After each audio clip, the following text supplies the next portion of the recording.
Okay, hey everybody. Welcome to my first episode of my new tutorial series. I call it Make Music with Logic. We will focus on dance music, especially clubhouse, electro, this kind of thing. And please don't kill me if I make any English grammar mistakes or stuff because I'm not American, I'm not English, I'm German. So, but you can always correct me with a comment or something like this. Okay, we will start and we will open Logic. I have it already open. And we will create a new project.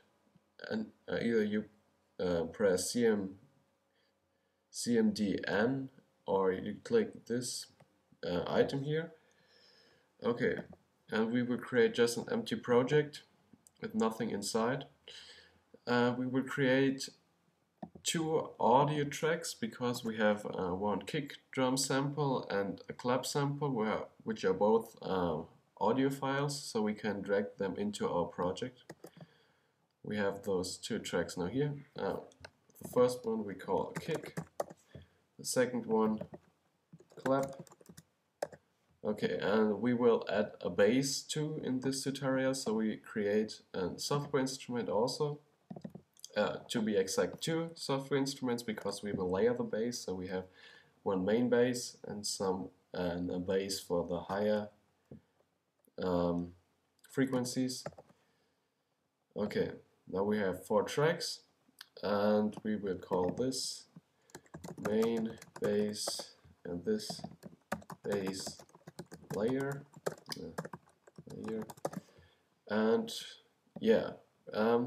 In the sidebar, there's a link to a download where you can download two free samples we will use in this tutorial. Yeah, I dropped them on my desktop. They're in the folder episode 1 resources. There are also the 00 custom settings. Those are presets for the ES2, this synthesizer built in Logic.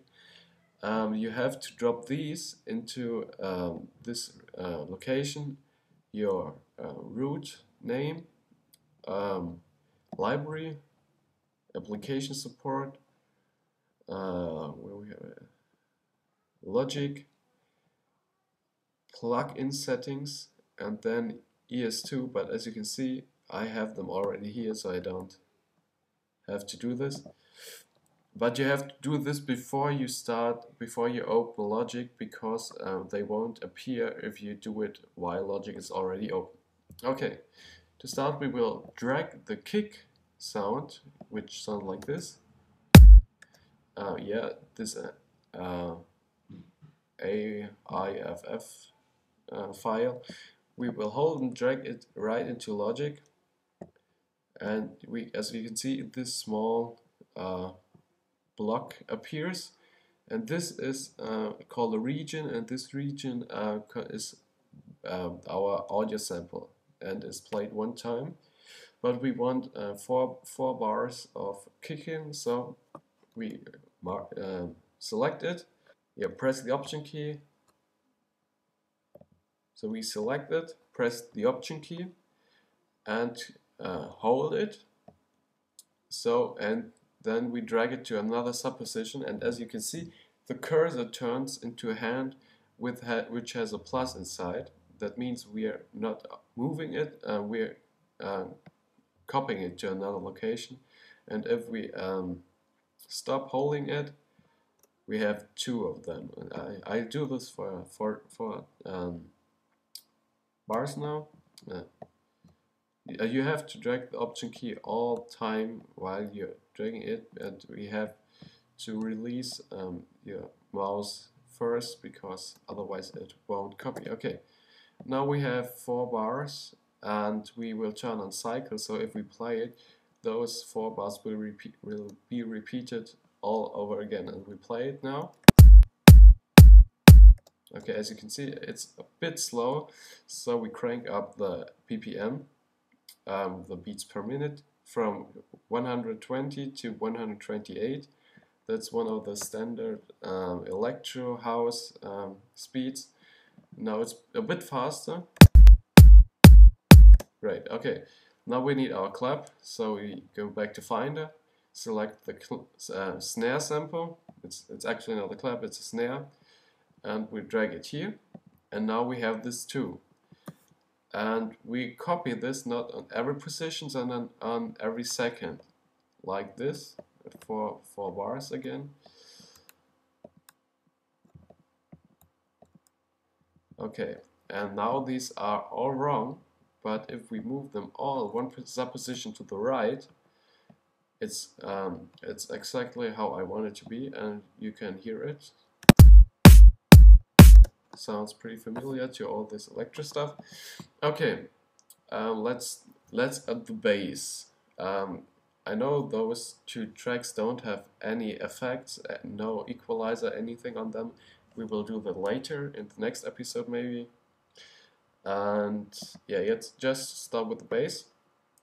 We select the bass and select here the instrument we want to use, and in this case it's the ES2 synthesizer 2. We select the stereo one, so everything pops up, and as you can see here we have already those settings I made, and we will use the Electrobass 1 for this tutorial and the Electrobass 4, but that's for the next track. Okay, Electrobass 1. Okay, now we can create an empty MIDI region where we can put notes in, either with right click, create empty MIDI region, or we select here the pencil tool, and while holding the CMDK we can create another block which is 1 bar, has the width of 1 bar, and we will extend it to 4 bars like this, so we can put MIDI notes into 4 bars. Okay, let's double click it, so this piano roll pops up here. In the newer versions of Logic it's called piano roll, but I actually don't like this name. It was called a Matrix editor earlier, so I will refer to this as Matrix editor. Okay, let's start here. What we have, the pencil tool is already selected, so we can create notes in this thing here just by holding the CMDK, only clicking on the desired location. I'll just add some notes for the first bar, 16 notes, yeah, just like this.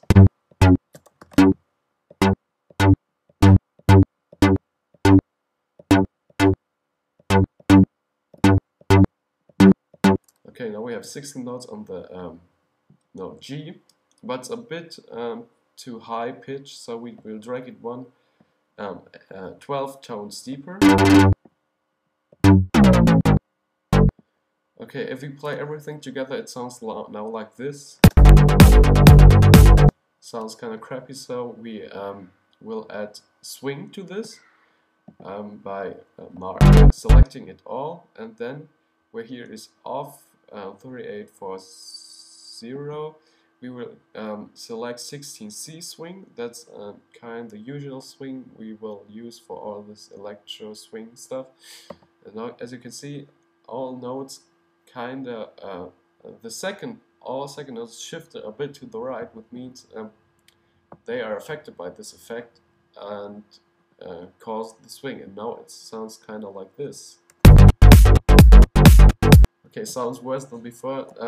The issue is that now those notes overlap, so we have to shorten them all that they can play like this. We select all, and then here drag them a bit shorter. Okay. Still sounds crappy, but we will copy this to all 4 tracks anyway. Like we did with the audio files, we select them all, and while holding the Option key,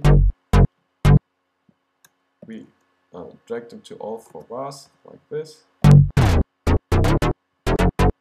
And now Logic has an excellent function. If you select them all and right click them, there is a function that's called Note Force Legato, whatever. And we will use the above one, select any, so all nodes will be